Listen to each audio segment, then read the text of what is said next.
आपने कई फिल्मों में एक सीन देखा होगा जिसमें एक अकेला हीरो 5-6 लोगों से फाइट कर रहा होता है। हीरो के हाथ में होता है एक डंडा जिससे वो बिजली की तेजी से चारों तरफ घुमाकर दुश्मन को ढेर कर देता है। अब आप सोच रहे होंगे कि आज मैं इतनी फिल्मी बातें क्यों कर रहा हूँ।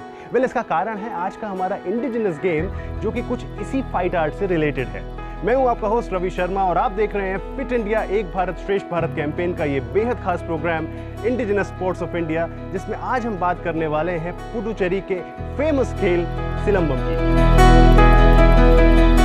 दक्षिण भारत का ये केंद्र शासित प्रदेश पुडुचेरी अपनी प्राकृतिक सुंदरता के लिए फेमस है। दक्षिण भारत का ये भूभाग अपनी युद्ध कलाओं के लिए भी काफी फेमस रहा है और इन्हीं में एक नाम है सिलंबम।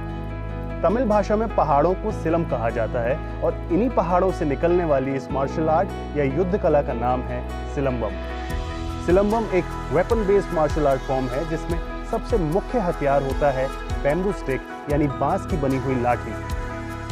भारत में हजारों साल से चली आ रही ये युद्ध कला आज Malaysia, Singapore, Sri Lanka, Thailand, England, America और इंडोनेशिया जैसे देशों में प्रैक्टिस की जाती है। ऐसा माना जाता है कि सिलंबम की युद्ध कला प्री हिस्टोरिक टाइम से ही प्रैक्टिस की जाती थी। बस फर्क इतना है कि उस समय में बांस से बनी हुई लाठी का इस्तेमाल लोग जानवरों का शिकार या फिर उनसे अपनी सुरक्षा के लिए करते थे, लेकिन धीरे धीरे यही कला सिलंबम मार्शल आर्ट के रूप में विकसित हुई।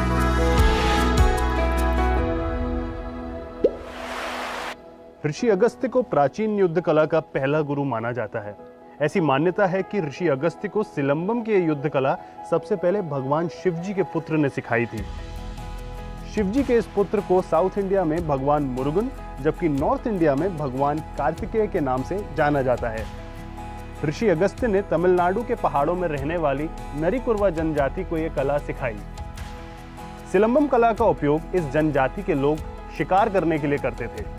पहाड़ों में तपस्या करने वाले ऋषि मुनियों ने नरिकुरवा जनजाति से ये कला सीखी और फिर ये कला गुरुकुल के माध्यम से लोगों तक पहुंचाई। राजाओं के संरक्षण में ये युद्ध कला धीरे धीरे काफी विकसित हुई। सिकंदर और पोरस के बीच हुई लड़ाई के बारे में ज्यादातर लोग जानते हैं, लेकिन क्या आपको पता है कि इस युद्ध में पोरस की सेना ने बैम्बू स्टिक का यूज करके सिलंबम कला से भी युद्ध किया था। इनफैक्ट द्रविड़ राजाओं की पैदल सेना में एक टुकड़ी सिलंबम फाइटर्स की भी होती थी। भारत में युद्ध कलाओं का इतिहास काफी पुराना और रोमांचक रहा है। इन्हीं युद्ध कलाओं में रूल्स एंड रेगुलेशंस बनाकर इनको एक खेल की तरह लोगों तक पहुंचाया गया है। सिलंबम की बात करें तो अब तक आपको ये तो पता चल ही गया होगा कि इसका मुख्य हथियार है डंडा, लेकिन इसके अलावा कई और वेपन्स हैं जो कि सिलंबम में यूज किए जाते हैं। तो चलिए जानते हैं इन हथियारों के बारे में और इन्हें यूज कैसे किया जाता है। सिलंबम एक वेपन बेस्ड मार्शल आर्ट है जिसमें सबसे प्रमुख हथियार होता है बांस की बनी हुई लाठी, लेकिन इसके अलावा कुछ और हथियार जैसे मादुगु यानी डियर हॉर्न, काठी यानी नाइफ और वाल यानी सोर्ड का भी प्रयोग होता है। इसके अलावा सिलंबम के अनआर्म्ड वर्जन में जानवरों की मुद्राओं जैसे स्नेक पोज, टाइगर पोज या ईगल पोज का उपयोग करके भी फाइट्स की जाती हैं।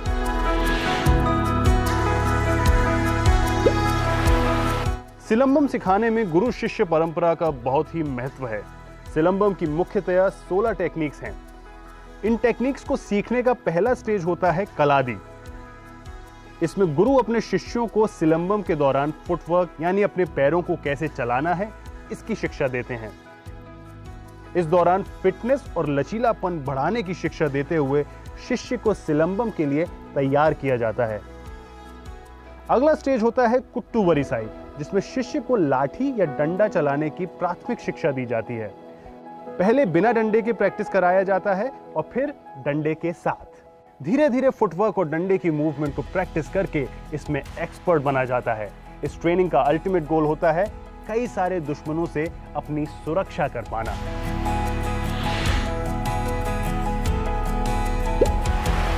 सिलंबम की ट्रेनिंग सामान्यतः छोटे ग्रुप में या 1-to-1 की जाती है।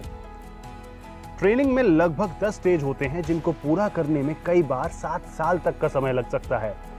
पहला स्टेप होता है ओथाई विच्ची, जिसमें मसल्स, नर्व्स और टेंडन की कंडीशनिंग पर ध्यान दिया जाता है।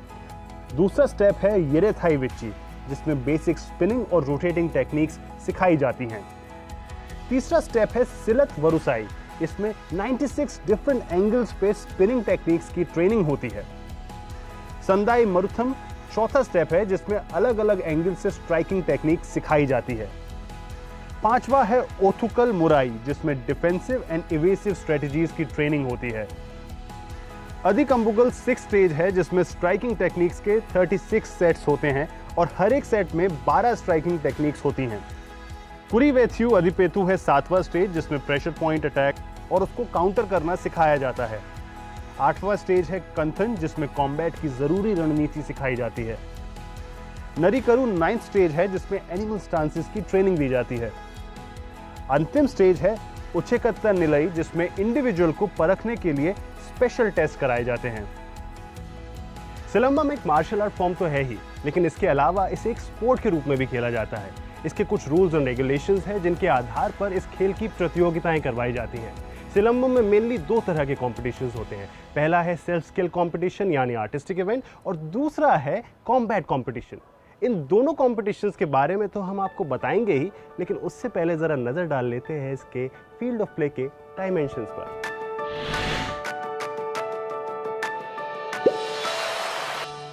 दोनों ही तरह के इवेंट सर्कुलर मैट पर होते हैं। मैट पर 3 सर्कल्स होते हैं। सबसे छोटा सर्कल 2.5 फीट रेडियस का होता है और ये येलो कलर का होता है। इसे स्टार्टिंग जोन कहा जाता है। मिडिल सर्कल 10 फीट रेडियस का होता है और इसका कलर ब्लू होता है। इसे कॉम्बैट जोन कहा जाता है। आउटर सर्कल 12 फीट रेडियस का होता है जो रेड कलर का होता है। इसे कॉशन जोन कहा जाता है। मैट के चारों तरफ जजेस होते हैं जो स्कोरिंग करते हैं।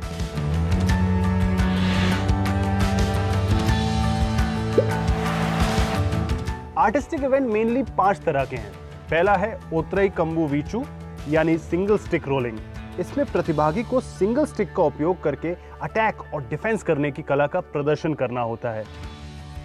दूसरा है इरेतई कंबू वीचू यानी डबल स्टिक रोलिंग। इसमें प्रतिभागी को दोनों हाथों में स्टिक लेके तेजी से घुमाते हुए डिफेंस और अटैक एक साथ करने की कला का प्रदर्शन करना होता है। तीसरा है वाल कंबू वीचू। इसमें मुख्य हथियार होता है डंडे के ऊपर लगा हुआ नुकीला भाला।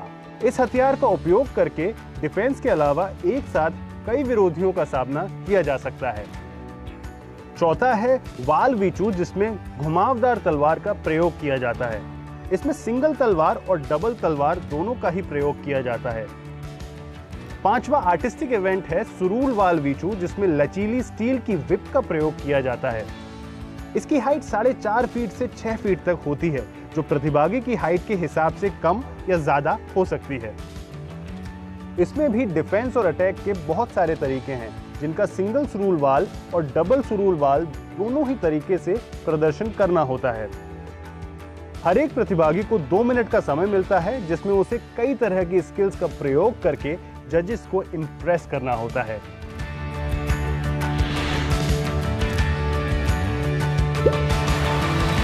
कॉम्बैट कंपटीशन को कंबू संदई कहा जाता है जो आमने सामने की लड़ाई होती है। इसमें 2-2 मिनट के 3 राउंड होते हैं और हर एक राउंड के बीच 1 मिनट का ब्रेक होता है। हर एक खिलाड़ी को अपने स्टिक या वेपन से अपने ओपोनेंट को टच करना होता है। हर एक टच के लिए मिलता है 1 पॉइंट, लेकिन सर, गर्दन, चेहरा, हिप से मिड थाई और एल्बो से फिंगर्स तक के एरिया को आप टच नहीं कर सकते। मैट के चारों तरफ बैठे जजेस सारे पैरामीटर्स को ध्यान में रख के पॉइंट्स देते हैं और 3 राउंड के बाद विजेता का फैसला होता है। इसके अलावा भी सिलंबम की कई सारी ऐसी टेक्निक्स हैं जिनका उपयोग अलग अलग तरह की फाइट के लिए किया जाता है। इसमें सबसे प्रमुख नाम है निलय कलक्की। ये सिलंबम की प्राचीनतम तकनीकों में से एक है। निलय कलक्की का मतलब होता है लगातार मुद्राएं बदलना। सिंगल लाठी से एक साथ कई योद्धाओं का सामना करना निलय कलक्की तकनीक का मुख्य उद्देश्य है। इसके अलावा अटैक से बचने की भी कई सारी कलाएं सिलंबम की ट्रेनिंग में सिखाई जाती हैं, जैसे थिरप्पू यानी लॉक्स को काउंटर करने की तकनीक या फिर कोलुवुथल यानी ब्लॉकिंग और अटैक दोनों एक साथ करना। एक एक्सपर्ट सिलंबम प्रैक्टिशनर वर्मा कलाई यानी प्रेशर पॉइंट फाइटिंग का भी एक्सपर्ट होता है। उसे पता होता है कि शरीर के किस अंग को स्ट्राइक करने से ओपोनेंट को गिराया या बेहोश किया जा सकता है।